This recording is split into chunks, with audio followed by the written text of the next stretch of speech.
Saudara-saudari para adorator yang terkasih, pada suatu kali Yesus sedang duduk di tepi danau Galilea. Rupanya ada begitu banyak orang yang datang mengerumuni dia, sehingga Yesus terpaksa naik ke atas sebuah perahu lalu duduk di situ. Sedangkan orang banyak berdiri di pantai. Dari atas perahu itulah Yesus mengajarkan banyak hal kepada mereka dalam perumpamaan. Perumpamaan pertama yang diajarkannya dalam kesempatan itu adalah tentang penabur.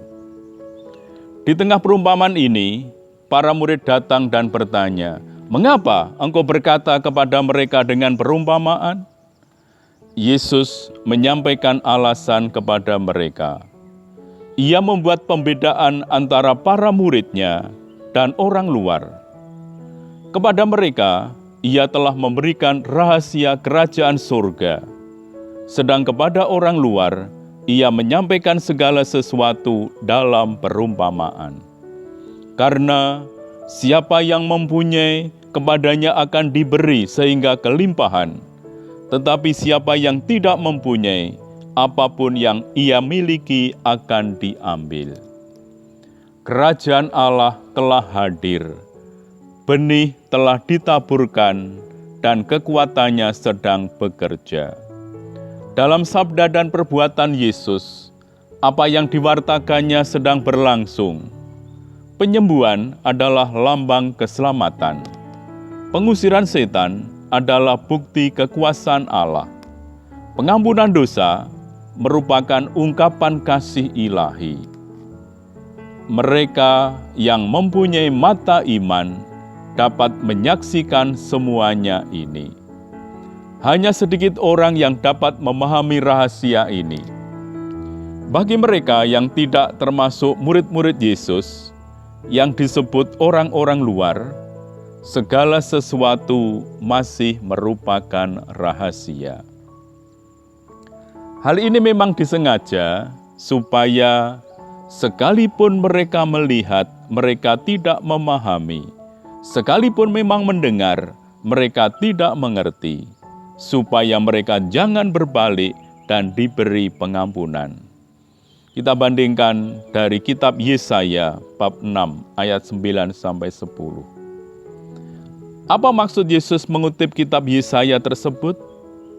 Untuk apa Yesus mengajar bila ia sendiri menghendaki para pendengarnya tidak memahami dan bertobat? Ketika dipanggil untuk menjadi nabi bagi bangsa Israel, Yesaya sudah harus siap untuk mengalami penolakan dari umat Israel. Kenyataan ini sudah pasti akan terjadi, mengingat pengalaman Israel sepanjang sejarahnya menolak sabda Allah. Dengan gaya ironis, kepada Nabi diberitahukan kenyataan yang akan dihadapinya. Dengan gaya ironis, kepada Nabi diberitahukan kenyataan yang akan dihadapinya. Sebagaimana para nabi dan pengajaran mereka, Yesus pun harus berhadapan dengan penolakan.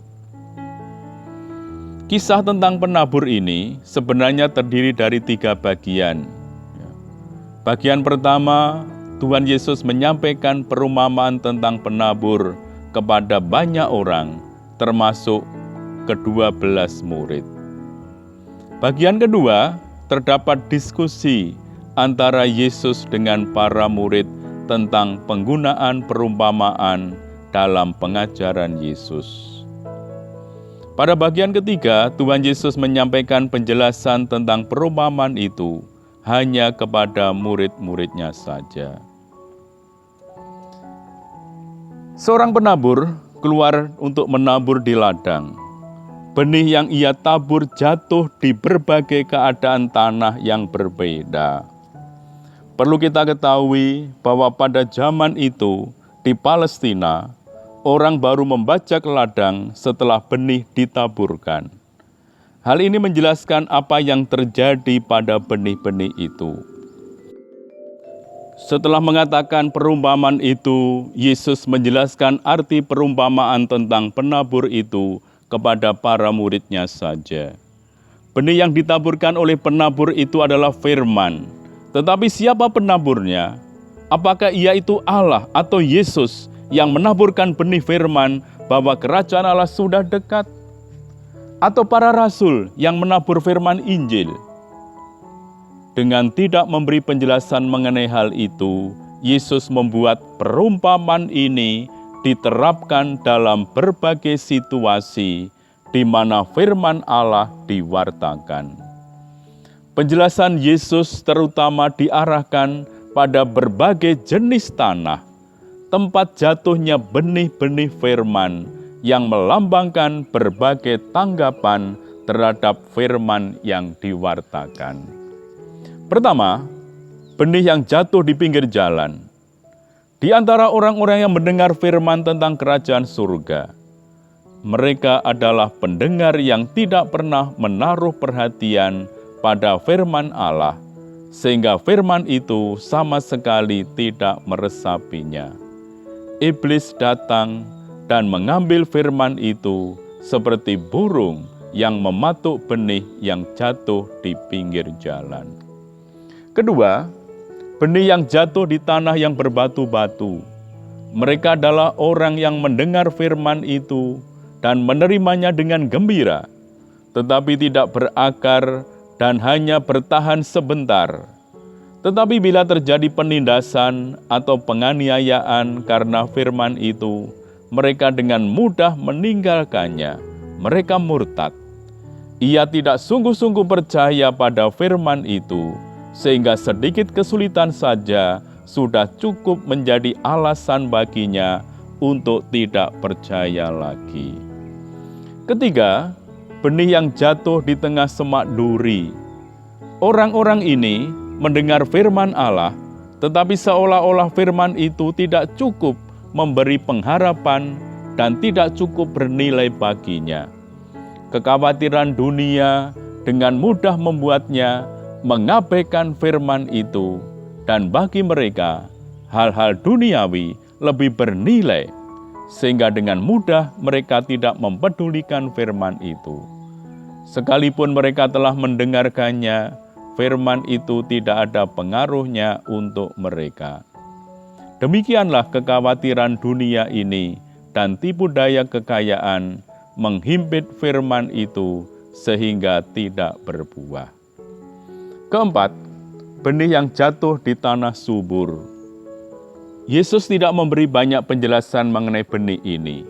Yesus rupanya menaruh perhatian lebih pada kegagalan daripada keberhasilan pewartaan firman. Usaha untuk menaburkan firman bukanlah hal yang sia-sia. Tetap ada benih yang jatuh di tanah subur. Orang-orang yang dilambangkan dengan benih ini mendengar firman yang diwartakan kepada mereka dan memahaminya, sehingga menghasilkan buah yang berlimpah. Firman Allah tidak akan kembali dengan sia-sia, tetapi akan melaksanakan apa yang dikehendakinya. Pelayanan Yesus sendiri juga harus mengalami kegagalan dan keberhasilan. Seringkali pengajarannya jatuh di pinggir jalan dan masuk ke telinga yang tuli, sehingga tidak menghasilkan buah sama sekali. Bahkan ia dituduh menghujat Allah, sehingga beberapa orang menginginkan kematiannya. Dan yang lain mengira dia telah gila dan kerasukan setan.